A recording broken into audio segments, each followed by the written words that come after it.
اور فارغ کرو ان کو طلاق دو، ان کو فارغ کر دو۔ لیکن اگر یہ اللہ اور اس کے رسول کو چاہتی ہیں تو پھر ان کو اپنے پاس رکھو، اور میں اللہ اعلان کر رہا ہوں جب یہ دنیا اور دنیا کے مال و دولت کو ٹھوکرا دیتی ہیں، جوتے کی نوک پہ رکھتی ہیں، تو پھر میں اللہ ان کو دوہرا اجر دوں گا، دوہرا اجر دوں گا۔ پھر کہا ہے نبی کی بیویوں، خبردار تم کبھی بے حیائی کے کام کے قریب نہ جانا، اگر تم نے ایسی ویسی بات کی تو پھر یاد رکھ لو جس طرح اجر دوہرا دوں گا، سزا بھی دوہری دوں گا۔ پھر کہا یا نساء النبی لستن کاحد من النساء، اے نبی کی عورتوں تم عام دنیا کی عورتوں کی طرح نہیں ہو، جس طرح دنیا کی لوگوں کی عورتیں ہوتی ہیں ان کی طرح تم نہیں ہو، تمہارا اونچا مرتبہ ہے، تم نبی کی گھر والی ہو، لہذا جب بھی تمہارے گھر پہ کوئی دستک دے تو آگے سے نرمی کے ساتھ جواب نہیں دینا، فلا تخضعن بالقول، بات میں نرمی نہیں کرنا۔ کیوں؟ کوئی باہر لالچی انسان کھڑا ہو تمہارے نرم گوشے سے، اس کے دل کے اندر کوئی طمع اور لالچ بڑھے اور وہ تمہارے ساتھ بدتمیزی کرنے لگے، فرمایا کڑک کے سختی کے ساتھ اس کو جواب دو تاکہ ان کو پتہ چل جائے یہاں ہماری دال نہیں گلتی۔ تو یہ اس طرح کے احکامات نازل کیے، اس طرح پردے کے احکامات نازل کیے۔ اے میرے نبی، یا ایھا النبی قل لازواجک و بناتک و نساء المؤمنین، اپنی بیویوں کو، اپنی بیٹیوں کو اور تمام مومن عورتوں کو کہہ دو جب بھی تم باہر نکلو یدنین علیہن من جلابیبہن، اپنے اوپر بڑی چادر لے کے نکلا کرو، بے پرد ہو کے باہر نہ نکلا کرو۔ 18ویں پارے میں بتا چکا ہوں، وہاں پہ بھی اللہ نے کہا تھا اے عورتوں تمہارے زیب و زینت کو، تمہارے کپڑوں کو اور تمہارے بناؤ سنگار کو کوئی غیر مرد نہ دیکھے، تم اس طرح باہر نہ نکلو کہ لوگ تمہارے کپڑوں کے اوپر نظر کریں، تمہارے بناؤ سنگار پہ نظر کریں، تمہارے زیورات کو دیکھتے رہیں اور اندازے لگاتے رہیں، بے حیائی کا بازار گرم ہو جائے۔ ایسے نہ کرنا، جب مجبوری میں باہر نکلنا پڑے، اول پہلا درجہ کیا رکھا؟ قرن فی بیوتکن، تمہیں اپنے گھروں میں رہنا چاہیے، تمہیں باہر نہیں نکلنا چاہیے، لیکن کسی مجبوری سے باہر نکلنا بھی ہے تو با پردہ ہو کے بڑی چادر کے اندر لپٹ کے برقع لے کے باہر نکلنا ہے تاکہ کوئی لالچی انسان تمہاری طرف نظر اٹھا کے لالچ کی نگاہ سے نہ دیکھے۔ یہ احکامات 19 احکام اس طرح کے بیان کیے ہیں، لیکن تفصیل کا وقت نہیں، بس آخری 2 صورتوں کا ربط صرف سن لو۔ آگے سورۃ سبا ہے، سورۃ سبا میں اللہ نے فرمایا لوگوں مسئلے کے اوپر پکے رہو گے نا، احزاب کی طرف فتح دوں گا، لیکن اس کو چھوڑو گے تو پھر قوم سبا کی طرح ہلاک کر دوں گا۔ جس طرح قوم سبا نے نہیں مانا تھا، اس مسئلے کو نہیں مانا، تو اللہ نے ان کو برباد کر دیا، اور اتنے عالی شان ان کے محلات، ان کے باغات، سڑک پہ چلتے تھے نا، دونوں طرف بڑے بڑے اناج کے، پھلوں کے گھنے باغات، لائن لگی ہوئی ہے، حتیٰ کہ اتنے پھل کثرت سے ایک آدمی خالی ٹوکرا سر پہ رکھ کے باغ سے گزرتا تھا تو باغ سے کراس کرتے ہوئے پھلوں سے وہ بھر جاتا تھا، ٹوکرا خود گر رہے تھے اوپر سے، اتنے پھل تھے۔ لیکن جب انہوں نے نہ مانا، اللہ نے کہا میں نے دونوں باغوں کو جلا دیا، ختم کر دیا اور پانی کے اندر بہا دیا، اس کے بدلے میں ایسے میں نے درخت اگا دیے جو کانٹے دار تھے، جو جھاؤ کے درخت تھے، بیلدار نہیں تھے، کانٹے دار تھے۔ تو جب اللہ کی نعمتوں کی ناقدری کی، میں نے ان کی نعمتوں کو چھین لیا اور میں نے اصل مال بھی ضائع اور برباد کر دیا۔ پھر 3 اعتراضات کا جواب دیا، انبیاء کے بارے میں شبہ تھا اور فرشتوں کے بارے میں شبہ تھا، جنات کے بارے میں شبہ تھا کہ جی یہ سارے کام کرنے والے ہیں، ان کو بڑی طاقتیں ہیں، نبیوں کو بڑی طاقت ہے، حضرت سلیمان کی بڑی طاقت ہے، پورے دنیا میں اس کی حکومت ہے۔ اللہ نے فرمایا دیکھو اس کی طاقت کا اندازہ لگاؤ، جب میں نے اس کو موت دی، جو طاقتور ہوتا ہے پھر وہ اس کے اوپر موت آتی ہے، پھر طاقتور اپنی موت کا مقابلہ کرے نا، موت سے بچ کے دکھائے۔ رب نے فرمایا دیکھو وہ اپنے عبادت خانے میں کھڑے، شیشے کا عبادت خانہ بنا ہوا ہے، اور نماز کی حالت میں کھڑے ہیں، ہاتھ باندھ کے کھڑے ہیں۔ فرشتہ موت کا آ گیا، کہنے لگے حضرت تمہارا وقت آ گیا ہے، تیار ہو جاؤ، میں جان نکالنے لگا ہوں۔ کہا کچھ تو مہلت دے دیتا، یہ دیکھ مسجد بیت المقدس یہ تعمیر کروا رہا ہوں جنوں سے، اگر میری ابھی موت آ گئی یہ جن تو بھاگ جائیں گے، یہ مسجد تعمیر نہیں ہوگی۔ اتنا تو مہلت اور وقت دیتا کہ مسجد تعمیر کروا لیتا۔ فرمایا اذا جاء اجلها لا يستاخرون ساعة ولا يستقدمون، جب وقت آتا ہے تو ایک لمحہ بھی کسی کو مہلت نہیں ملتی۔ اچھا ایسے کر، میں لاٹھی کے سہارے پہ کھڑا ہوتا ہوں، میری جان نکال لینا، اور پھر لاٹھی پہ کھڑا رہوں گا تاکہ یہ جن دیکھتے رہے کہ حضرت جی کھڑے ہیں، ان کو ڈر رہے، وہ کام میں لگے رہیں۔ ٹھیک ہے، آپ لاٹھی تھوڑی کے نیچے دی، کھڑے ہو گئے، فرشتے نے جان نکال لی۔ اللہ نے فرمایا دیکھو فلما قضینا علیہ الموت ما دلہم علی موتہ الا دابۃ الارض تاکل من سعتہ، میں نے پھر ایک گھوڑ کے کیڑے کو پیدا کیا، اس کو حکم دیا حضرت کی لاٹھی کو کھانا شروع کر دے، وہ کھاتا رہا، جن کام کرتے رہے، ادھر مسجد مکمل ہو گئی، ادھر لاٹھی پوری کھاج گئی۔ جب لاٹھی کھاج گئی ساری تو حضرت اب لاٹھی تو بالکل آٹا ہو گئی، اس میں طاقت نہیں ہے، حضرت گر پڑے۔ جب گرے اب اللہ کہتے ہیں اب پتہ چلا جنوں کو، اوہو حضرت تو کبھی کے فوت ہوئے ہیں، کاش ہمیں پہلے پتہ چلتا تو ہم کب کے چھوڑ کے بھاگ جاتے، اس مصیبت کے اندر نہ پھنسے رہتے۔ اللہ نے فرمایا دیکھو جنوں کو پتہ نہ چل سکا حضرت سلیمان فوت ہو چکے ہیں یا زندہ ہیں، اور غیب جاننے والا کون ہے؟ مسئلہ سمجھ آ گیا کہ نہیں؟ جنوں کو پتہ نہ چل سکا کہ حضرت کے اوپر موت آ چکی ہے، اور حضرت سلیمان علیہ السلام کو فرمایا ان کے اندر اتنی طاقت نہیں ہے کہ اپنی موت سے بچ سکتے، موت نے آ کے انہیں گھیر لیا اور موت ان کو لے کے چلی گئی۔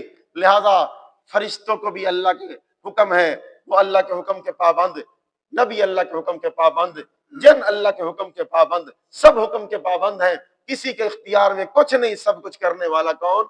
اللہ۔ سورہ فاطر میں پھر اسی مسئلے کے اوپر اللہ نے کہا پھر اس کی جس کی خاطر تم نے اتنی قربانیاں دی ہیں اب اسی کی عبادت بھی کرو، اب اسی اللہ کی عبادت بھی کرو۔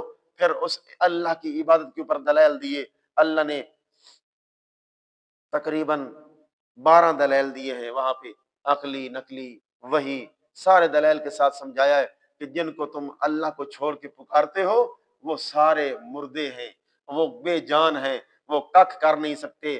لا یملکون من قطمیر، وہ ایک کھجور کے گٹھلی کے اوپر باریک دھاگے کے یا اس باریک نقطے کے بھی مالک نہیں ہے۔ آج کھجور سے تم نے افطاری کرنی ہے نا، دیکھنا اس کی گٹھلی نکالنا، کھجور کھا لینا، گٹھلی نکالنا، پھر گٹھلی کے اوپر دیکھنا ایک باریک سا پردہ ہوگا، اس پردے کو اتارنا، پھر اس گٹھلی کی پچھلی طرف دیکھنا ایک باریک سا نقطہ ہوگا، باریک سا نقطہ ہوگا۔ آپ آج اندازہ کرنا، اس نقطے کو اللہ کی ضمیر کہہ رہے ہیں۔ رب نے فرمایا مجھے چھوڑ کے جن کو پوج رہے ہو وہ اس نقطے کے برابر بھی کسی چیز کے مالک نہیں ہے۔ اور دوسری جگہ میں فرمایا کھجور کی گٹھلی پہ جو وہ باریک سا پردہ ہے اس پردے کے بھی وہ مالک نہیں ہے۔ کیا مطلب؟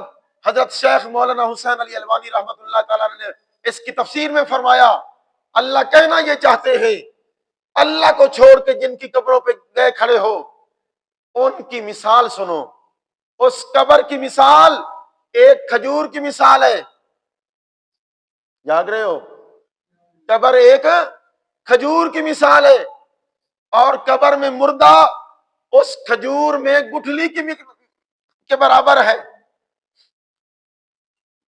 کھجور کے اوپر جو گودا ہے وہ قبر ہے، اور اس میں جو گٹھلی ہے وہ کیا ہے؟ مردہ ہے. اور اس گٹھلی کے اوپر جو باریک پردہ ہے وہ اس مردے کا کفن ہے، وہ اس کے کپڑے ہیں. اب رب کی بات سنو. رب کہتے ہیں آئے لوگو، رب کو چھوڑ کے، اس کے دربار کو چھوڑ کے جس قبر پہ جا کے کھڑا ہو گیا، اس کے سامنے جھولیاں پھیلا کے کھڑا ہے اور اس کے سامنے ہاتھ پھیلا کے کھڑا ہے، بابا جی کچھ کرو، میری تواڈے اگے تو تواڈی اگے، میری او سندا نہیں تواڈی موڑدا نہیں. بابا جی میں مشکل حل کروان واسطے آیا، میں بیٹے لین واسطے آیا، میں اپنے کم کروان واسطے تواڈے کول آیا. رب نے فرمایا اور جو پڑا ہے قبر میں وہ تو اس طرح بے جان ہے کہ وہ اپنے جسم پہ اس کفن کا بھی مالک نہیں ہے. کفن کو مٹی کھا جائے تو بچا نہیں سکتا، اپنے کفن کو مٹی کے کھانے سے بچا نہیں سکتا. جب وہ اپنے کفن کو نہیں بچا سکتا پھر تیری مرادیں کس طرح پوری کر سکتا ہے؟ پھر تجھے 4 شیر کا بیٹا کیسے دے سکتا ہے؟ پھر تیرے کام کیسے آ سکتا ہے؟ اس لیے رب نے فرمایا یا ایھا الناس انتم الفقراء الی اللہ، اے لوگو تم سب اللہ کے در کے فقیر ہو. الناس پہ الف لام استغراق کا داخل کر کے اس میں اللہ نے الناس میں نبیوں کو بھی شامل کر دیا، ولیوں کو بھی شامل کر دیا، کائنات کے ایک ایک انسان کو شامل کر کے کہہ دیا، اور کائنات کے تمام لوگوں تم سب کے سب اس رب کے در کے فقیر ہو، اس رب کے در کے مانگت ہو. اور رب کیا ہے؟ ان اللہ هو الغنی الحمید، وہ ایسا غنی ہے، ایسا بے پرواہ ہے کہ اس کی کوئی عبادت کرے تب بھی اس کو کوئی پرواہ نہیں، نہ کرے تب بھی اس کو پرواہ نہیں ہے. تو ہم سارے کس کے در کے فقیر ہیں؟ آخری بات، اسی آیت کے تحت نبی پاک صلی اللہ علیہ وسلم نے پھر اپنے آپ کو اللہ کے در کا مانگت بن کے دکھایا. اپنے آپ کو اب دیکھو، شان دیکھو میرے پیغمبر کی، جس کو سید المرسلین کہا، خاتم النبیین کہا، سارے نبیوں کا سردار کہا، لیکن اس پیغمبر کی عاجزی کا عالم دیکھو. وہ ہاتھ بیت اللہ کے اندر کھڑے ہو کے بیت اللہ کا غلاف پکڑ کے ہاتھ یوں ہے پھیلا کے رب کو کہتا ہے اللہم انی عبدک، اللہم انی عبیدک، اللہ میں تیرا بندہ ہوں، اللہ میں تیرا چھوٹا سا بندہ ہوں. عبد کیا مانے عبد کا؟ العبد من لا یملک شیئا، عبد اس کو کہتے ہیں جو کسی چیز کا مالک نہ ہو. کیا مطلب؟ جسم کے اوپر جتنے بال لگے ہوئے ہیں بندے کے، جسم کے اوپر ایک بال کا بھی جو مالک نہ ہو وہ عبد اور بندہ ہوتا ہے. کیا مطلب اللہ کہنا چاہتے ہیں؟ تیرے بال سیاہ بال ہے نا، بال کو سفید کر دوں، کائنات کی ساری دھرتی اکٹھی ہو جائے، اس میرے سفید بال کو کوئی سیاہ کر کے دکھائے. دوائیاں لگاؤ گے، کلف لگاؤ گے، وقتی طور پہ کالا اس کو کر لو گے، لیکن کل نیچے سے پھر سفید ہی نکلے گا، وہ کالا نہیں نکلے گا. فرمایا بندہ وہ ہوتا ہے جو کالے کو سفید نہیں کر سکتا، جو سفید کو کالا نہیں کر سکتا، وہ بندہ ہے. اللہ کا رسول کہہ رہا ہے اللہ جی اللہم انی عبدک، میں تیرا بندہ ہوں، میں اپنے جسم پہ اوپر اگے ہوئے بالوں کا بھی مالک نہیں ہوں. اللہ ساری چیزوں کا مالک کون ہے؟ تو ہے. اللہم انی عبیدک، یہ عبد کی تصغیر ہے. اللہ کہتے ہیں اللہ میں تیرا چھوٹا سا بندہ ہوں، میری بات مان. اللہم انی فقیرک، یہ دعائیں کب کی ہیں؟ جب آپ حج کر رہے تھے، حج کے دوران کی دعائیں ہیں. کہہ رہے ہیں اللہم انی فقیرک، اللہم انی سائلک، اللہم انی سائلک بغناک، اللہم سائلک بفناک، میں تیرے در کا سائل، تیرے در کا فقیر. تو یہ ہے پیغمبر کی سیرت. اس لیے ہم سب کو اللہ نے یہ کیا درس دیا ہے؟ ہم سب کس کے در کے فقیر ہیں؟ اللہ سے مانگنا ہے، اللہ سے اپنی ضرورتوں کو پورا کرنا ہے، اور اللہ ہی سے اپنی مشکلات کو آسان کروانا ہے. بس ان صورتوں کا یہی سبق تھا. اللہ ہمیں اس کے اوپر عمل کرنے کی توفیق عطا فرمائے. اما علینا الا